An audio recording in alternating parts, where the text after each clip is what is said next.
First Alert Weather with Chief Meteorologist Haley Clausen. It's been a beautiful sunny day, but there's something in the air, and you can certainly still notice the smoke that is drifting across the Coachella Valley from the Apple Fire. Notice that warm orange glow that you see. The sun just beginning to sink behind the mountain, so it's becoming a little bit softer out there, but air quality is still reduced here in the Coachella Valley, and that smoke advisory has been extended throughout Tuesday, and this does include all of the Coachella Valley. A big part of this is going to be our winds, so that wind just continuing to push more of the smoke our direction rather than away. And now we are under an unhealthy for sensitive groups when we're talking about our air quality index level now in the 120s.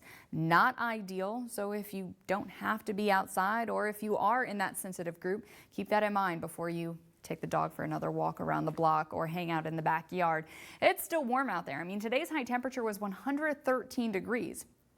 1 degree cooler than yesterday. So we are above average, but we are going to be cooling down through the rest of this week. So there is some relief headed our way.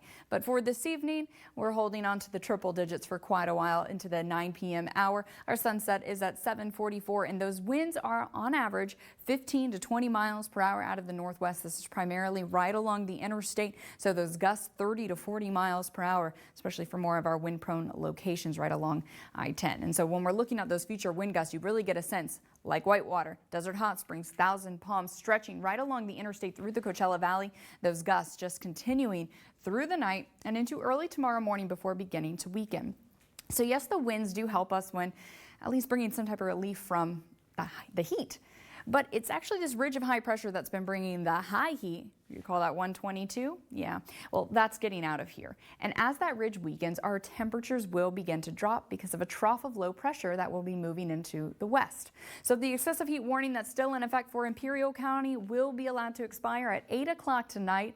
And on your Comfort Air 7-day forecast, well, we're continuing that cool down back near normal, where we should be for this time of year for Wednesday, and then continuing to cool for Thursday. Those low 100s sticking with us even as we close out the work week. Karen, Peter?